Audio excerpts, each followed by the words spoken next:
नागपुर के दंगों ने लोगों को केवल मन से ही नहीं बल्कि फिजिकली भी काफी ज्यादा डिस्टर्ब कर दिया है। हमारे साथ एक विक्टिम की मां जुड़ रही है। 17 वर्षीय मुत्तकी को कल इतना मारा गया कि आज वो बेहद सीरियस है। आप कहाँ रहती है मां और एग्जैक्टली कब आपको पता चला कि आपके बच्चे को बहुत बेरहमी से मारा है और किसने मारा, ये आपको कोई खबर लग पाई? मैडम हम दीवानशाह तक के खड़े में रहते हैं, हंसापुरी को लगकर है।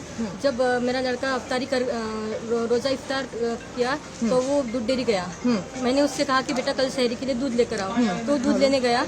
दूध लेके आते आते जब वहीं पर ही उसको इंजूर्ड कर दिए। गलियों में से कुछ ऐसे ग्रुप के इससे लटवट लेकर आए और वहीं पर ही हुआ, ऐसा हमको पता चला। मगर जब वो इंजूर्ड हो गए तो हमको डायरेक्ट घर वालों को किसी को पता नहीं था, वो डायरेक्ट हॉस्पिटल से हमको फोन आया और जब हम वहाँ पर गए थे मेरा बेटा खून से लथपथ वहाँ पर पड़ा मिला हमको। तो आपको हॉस्पिटल से ये जानकारी मिली कि जी ऐसा हुआ है? हाँ। और बिल्कुल सिर्फ दूध लेने निकला था, आपको कुछ पता नहीं? कुछ भी पता नहीं था हमको। घर में हम लोग सब शांति से बैठे थे। जब हॉस्पिटल से हमें कॉल आया कि आपका बेटा हॉस्पिटल में है तो हम तुरंत वहाँ पर पहुंचे और उसको इस तरीके के क्षतिग्रस्त में देखे कि वो उसके आंख पर कुछ कपड़ा नहीं था, वो पूरा ब्लड से लथपथ था और वॉमिटिंग पूरी खून की कर रहा था। अभी हेड इंजरी बहुत ज्यादा सीरियस है। मैं आप सबसे अपील करती हूँ कि मेरे बेटे के लिए दुआ कीजिए। बहुत ज्यादा दुआ की जरूरत है उसको, बहुत ज्यादा क्रिटिकल में जिस तरह से कल ये दंगे हुए, एक अफवाह के चलते ये पूरे दंगे हुए हैं। हंसापुरी में भी बहुत ज्यादा बाइक्स को आगजनी कर दी गई है, बहुत ज्यादा नुकसान पहुंचाया गया है। मैडम सब छोटे छोटे बच्चों को तक के मारा गया, लोगों की गाड़ियां जलाई गई, लोगों के आंख पर पथराव, स्पोर्ट्स को ऐसे बड़े बड़े जैसे पत्थर फेंके गए, न जाने कितना कितना कुछ कर दिया गया। लोगों का बहुत नुकसान हुआ इस चीज में, काफी नुकसान हो गया। जान मान हानि भी हुई, लोगों की संपत्ति की भी हानि हुई, काफी तरह का तोड़फोड़ किया गया यहाँ पर। दोनों समाज के लोगों को कहीं ना कहीं बहुत ज्यादा क्षति का सामना करना और ये सब मिसअंडरस्टैंडिंग की वजह से हो गया मैडम। हाँ। क्योंकि हम सब तो भाई है, हम सब एक ही है। सिर्फ समाज का क्या है यहाँ पर? सब लोग तो रोज ड्यूटी जाते हैं, खाते पीते कमाते हैं, रोज का ये दैनंदिन जीवन है। इसमें कहाँ समाज आ गया? ये समाज किसने लाया? मैं तो यही मीडिया वालों से ये पूछूंगी कि समाज कहाँ से आ गया यहाँ पर? रोज अपन सब एक जैसी है, कोई अलग नहीं है कि हम लोग ये हिंदू समाज के तो हमारा काम इतना ऊंचा है या फिर मुसलमानों का काम उतना ऊंचा है, ऐसा नहीं। सभी का काम एक ही जैसा है। तो फिर इसमें समाज कहाँ से आ गया बीच में? और ये समाज के चलते इतना इंजर्ड हो गया कि बेकसूर लोगों को मारा गया। करा किसी ने और भर को ही रहा है।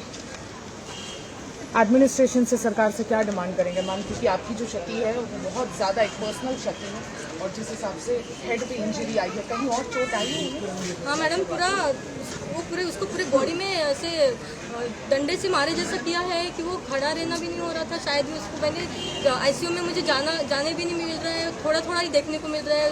मैं उससे बात क्या कुछ भी देखने को ही नहीं मिल रहा है। मेरा बेटा होकर मैं कुछ बता ही नहीं सकती इस बारे में आपको। डॉक्टर सर से बात हो गई है, वो यानी 1-2 घंटे में मुझसे मीटिंग ले रहे हैं। बोल रहे कि जैसे थोड़ा इम्प्रूवमेंट जैसे होगा तो अपन उस हिसाब से उसको मेडिसिन रेफर कर रहे हैं। लेकिन अभी थोड़े स्टेबल है कि क्रिटिकल है? अभी भी नहीं, क्रिटिकल है, मगर अपन ऐसा भी नहीं बोल सकते वो स्टेबल है, बट वो क्रिटिकल है, ये कंफर्म है। सरकार से क्या करेंगे? सरकार से ये करूँगी मैडम कि छोड़ दो ये सब जातिवाद का नाम ही मत रखो। ये जो जात है ना मैडम, वो बिल्कुल खत्म कर दो। हम सब एक ही है, इंसान है, कोई जानवर नहीं। जिस तरीके के इतना मारे लोगों को, कितना बेरहमी से मारा गया कल। और मैं अपने बेटे के ऊपर से बोल रही हूँ कि मेरे बेटे को इतना लगा, जिनके बीवी बच्चों को इतना मारा होगा, उनकी जान क्या बोल रही होंगी।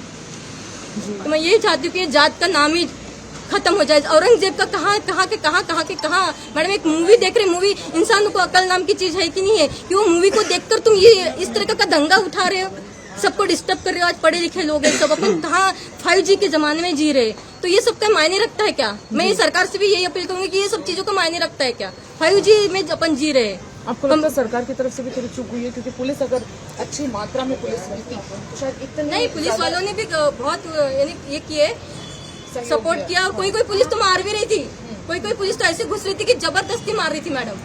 ये तो पूरा लाइव में पूरे मोबाइलों में चल रहा था कि छोटे छोटे गलियों में घुस के पुलिस वाले डंडे से मार रहे थे लोगों को। तो ये कहाँ का न्याय है? आम जनता को मार रहे थे। अरे गलती किसकी? तुम मार किसको रहे? पहले ये तो देखो मुद्दा क्या है। और तुम भड़ाभड़ किसी को भी मारने की सोच रहे। मोमिनपुरा इलाके में, भालदारपुरा में, हसनबाग साइड में सब तरफ कर्फ्यू लगा दिया है। भालदारपुरा में तो इतना तरीके से बुरी तरीके से क्षतिग्रस्त हो गया वो एरिया कि हद से ज्यादा। बहुत ज्यादा हो गया है। बिल्कुल, जात पात की बातें कहीं ना कहीं सभी को नुकसान पहुंचाती है, भले वो किसी भी कम्युनिटी के हो। आखिरकार हम सब भाई भाई ही तो हैं और हम सब का खून का रंग लाल ही तो है। यही कहना है मुत्तकी की मां का, जो आज यहाँ पर काफी तकलीफ में है। अपने बेटे के क्रिटिकल अवस्था पर काफी ज्यादा वो तकलीफ यहाँ पर झेल रही हैं। डॉक्टर से उन्हें 2-2 घंटे में पता तो लग रहा है कि मुत्तकी किस दर्द से गुजर रहा है, लेकिन एडमिनिस्ट्रेशन से वो यही पुकार लगाती है कि जाति का नाम ना लिया जाए। औरंगजेब बहुत पुरानी बात है, उस पूरे कहानी को अब घसीट के लाना बिल्कुल तुम नहीं करना। मैं सुन केवल पटेल, वीडियो जर्नलिस्ट राघव पांडे के साथ, महाराष्ट्र नागपुर से।